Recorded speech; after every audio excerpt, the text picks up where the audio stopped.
Hello दोस्तों, स्वागत है आपका एक बार फिर से ही एकेडमी में। और जैसे आपने थंबनेल के ऊपर देखा होगा, हम आपके लिए रिएक्ट नेटिव की एक सीरीज लेके आ गए हैं। बहुत सारे स्टूडेंट की रिक्वायरमेंट थी, बहुत सारे स्टूडेंट्स ने मैसेज किया था कि सर रिएक्ट नेटिव के ऊपर एक स्पेसिफिक सीरीज बनाइए ताकि हमें वो यूजफुल हो चुके हैं। तो हम बिगिनर्स के लिए ये एक रिएक्ट नेटिव की सीरीज लेके आ चुके हैं और इसके वीडियो एवरीडे इवनिंग में 7 o'clock आपको हमारी चैनल के ऊपर देखने को मिलेंगे। तो पहला काम तो ये कर लीजिए कि फटाफट से चैनल को सब्सक्राइब और नोटिफिकेशन बेल आइकन के ऊपर क्लिक कर दीजिए। तो चलिए स्टार्ट करें हमारा आज का सेशन। सबसे पहले, what is React native? Exactly react native होता क्या है? तो देखिए, रिएक्ट नेटिव क्या है। It is a popular open source framework developed by the Meta, या फिर आप उसे कह सकते हो फेसबुक के द्वारा डेवलप किया हुआ एक ओपन सोर्स फ्रेमवर्क है जिसका यूज हम मोबाइल एप्लीकेशन डेवलप करने के लिए करते हैं। एंड रिएक्ट नेटिव का यूज करके आप आईओएस और एंड्रॉइड दोनों टाइप की एप्लीकेशन बना सकते हो। उसके अंदर आप जावास्क्रिप्ट और रिएक्ट का यूज करने वाले हो। सो नाउ आपको क्वेश्चन होगा कि sir if we don't know React तब हमें क्या करना है? डोंट वरी, अगर आपको रिएक्ट के बारे में कुछ भी मालूम नहीं है तो आपको कोई टेंशन लेने की जरूरत नहीं है। इस सीरीज के अंदर हम बेसिक से सारी चीजें कवर करवाने वाले हैं, तो आपके वो फंडामेंटल्स भी इजीली कवर हो जाएंगे। और अगर आप रिएक्ट के बारे में जानना ही चाहते हो तो हमने रिएक्ट की पूरी सीरीज हमारे इस चैनल के ऊपर बना के रखी है, उसे भी आप चेकआउट कर सकते हो। नाउ देखिए, बेसिकली रिएक्ट नेटिव की जरूरत क्यों पड़ी वो समझते हैं। तो नॉर्मली क्या होता था कि मुझे अगर आईओएस की एप्लीकेशन बनानी है तो मुझे आइदर स्विफ्ट या फिर ऑब्जेक्टिव सी का यूज करना पड़ता है। अगर मुझे एंड्रॉइड की एप्लीकेशन बनानी है तो मुझे जावा या फिर कॉटलिन का यूज करना पड़ता है। लेकिन यहाँ पे दोनों की सेपरेट एप्लीकेशन बनानी पड़ती है मुझे। अब अगर मान लीजिए कि मैं एक एप्लीकेशन बना रहा हूँ, लाइक मैं बना रहा हूँ एक रेसिपी फाइंडर की एप्लीकेशन, तो मुझे एंड्रॉइड के लिए अलग से कोडिंग करना है और आईओएस के लिए अलग से कोडिंग करना है। और उसकी वजह से हमारा टाइम काफी ज्यादा कंज्यूम होता था। तो रिएक्ट नेटिव के अंदर क्या हुआ, रिएक्ट नेटिव के अंदर आप सिंगल कोड बेस के ऊपर एक कोड लिखोगे with the use of JavaScript, या फिर आप टाइपस्क्रिप्ट का भी यूज कर सकते हो। एंड वहां पे आप रिएक्ट के कंपोनेंट का यूज करोगे जिसका रेंडर करके आपकी एक native mobile UI element create होगा। इसका मतलब ये है आपकी दोनों ही एप्लीकेशन आपके सिंगल कोड के थ्रू डेवलप हो जाएगी। अब ये तो बात हो गई कि रिएक्ट नेटिव क्या है। अब रिएक्ट नेटिव के की फीचर्स देखते हैं। तो देखिए, की फीचर्स क्या है। सबसे पहली चीज, जैसे हमने पहले भी बोला, it is a cross platform development. आप एक बार लिखिए और दोनों ही प्लेटफॉर्म के ऊपर आपकी एप्लीकेशन रन हो सकती है। Native performance uses real native component. ठीक है, यहाँ पे देखिए एक चीज ये है कि ये वेब व्यू का यूज नहीं कर रहा है। काफी स्टूडेंट शायद कंफ्यूज हो सकते हैं जिन्होंने पहले एंड्रॉइड किया है या फिर आईओएस किया है, कि शायद हम वेबसाइट का ही वेब व्यू क्रिएट करके रख देंगे। नहीं, ऐसा नहीं है। यहाँ पे हम नेटिव कंपोनेंट का यूज करते हैं जिसकी वजह से आपकी ऐप की फीलिंग जो है वो नेटिव एप्लीकेशन की तरह ही डिस्प्ले होती है। And that's why the name is React Native. And तीसरा जो की फीचर है, that is a hot reloading, allow developer to instantly preview code changes without rebuilding the entire app.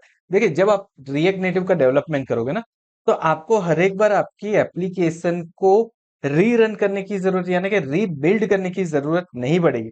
Normally आपने देखा होगा, अगर आप आईओएस की एप्लीकेशन डेवलप करते हो एक्सकोड का यूज करके, या फिर एंड्रॉइड स्टूडियो के अंदर यूज कर रहे हो, आप एंड्रॉइड की एप्लीकेशन बना, तो वहां पे आपको रीबिल्डिंग करनी पड़ती है आपकी पूरी एप्लीकेशन। जबकि यहाँ पे ऐसा नहीं है। आप क्या करते हो, हॉट रीलोडिंग, यानी कि जितने कंपोनेंट के अंदर चेंजेस किए वही आप वहां पे रीलोड करोगे।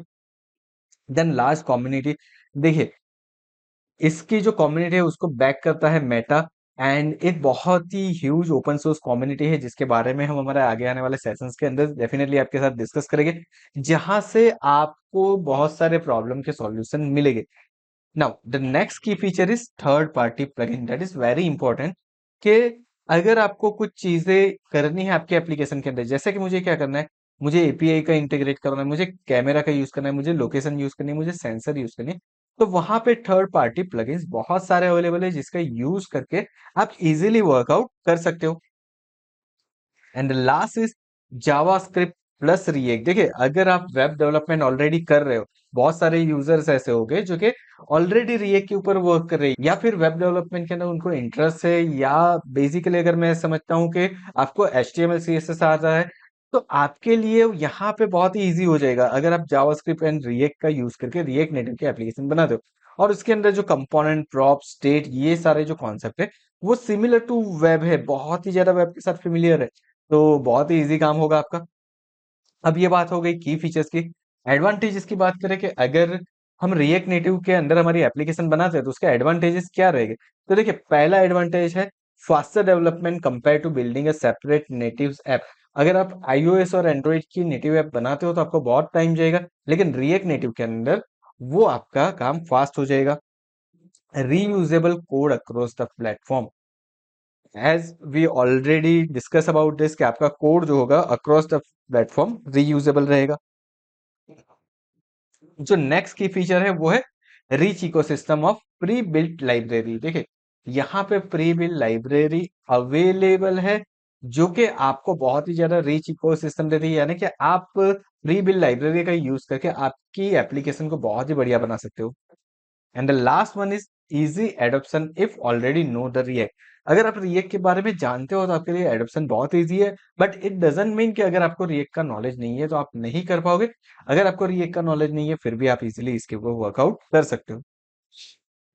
The next is limitation.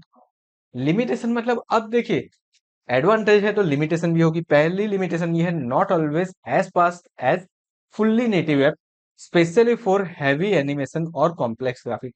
देखिए, ऑब्वियस चीज है, नेटिव ऐप के अंदर जो वर्क होता है, एनिमेशन का वर्क या फिर कॉम्प्लेक्स ग्राफिक्स का, वो रिएक्ट नेटिव के अंदर बहुत ही ज्यादा फास्ट नहीं हो सकता है। सो यहाँ पे ये एक इसकी लिमिटेशन है। देन है, सम प्लेटफॉर्म स्पेसिफिक कस्टमाइजेशन में still required native code. Like आपको कुछ ऐसे कोड के अंदर जरूरत पड़ सकती है जहां पे आपको नेटिव कोड करना पड़ सकता है। स्पेसिफिकली अगर मैं बात करूं स्विफ्ट के अंदर, कॉटलिन के अंदर, ये प्रॉब्लम कहीं पे आता है, बट बहुत ही कम होता है ये issue create. Then dependency on third party library for advance features. देखिए, अगर आप नेटिव एप्लीकेशन बना रहे हैं, बेसिकली अगर मैं बात करूं एंड्रॉइड विद कॉटलिन की, तो वहां पे थर्ड पार्टी लाइब्रेरी आप बहुत ही कम यूज कर रहे हो, लेकिन यहाँ पे आपकी डिपेंडेंसी बढ़ जाएगी। Because react native most ऑफली dependency के साथ, थर्ड पार्टी लाइब्रेरी के साथ बेटर वे के अंदर वर्क करता है। तो ये उसकी लिमिटेशन है। तो ये कुछ इंट्रोडक्शन था हमारा रिएक्ट नेटिव के बारे में। हमारे आने वाले सेशन के अंदर किस तरीके से आप रिएक्ट के अंदर प्रोजेक्ट क्रिएट कर सकते हो, किस तरीके से एप्लीकेशन को रन कर सकते हो, क्या क्या चीजें उसके अंदर होती है, सारी चीजों का हम डिस्कस करने वाले हैं। तो अगर वो वीडियो देखना चाहते हो तो जैसे आगे बताया, सबसे पहले हमारे चैनल को सब्सक्राइब करके नोटिफिकेशन बेल आइकन के ऊपर क्लिक कर दो। वीडियो पसंद आया तो वीडियो को लाइक करना मत भूलिएगा। मिलते हैं हमारे नेक्स्ट सेशन में, और रिएक्ट नेटिव के अंदर फर्स्ट प्रोजेक्ट हम किस तरीके से क्रिएट कर सकते हैं वो हम देखेंगे हमारे आने वाले सेशन के अंदर। Thank you so much for watching this video.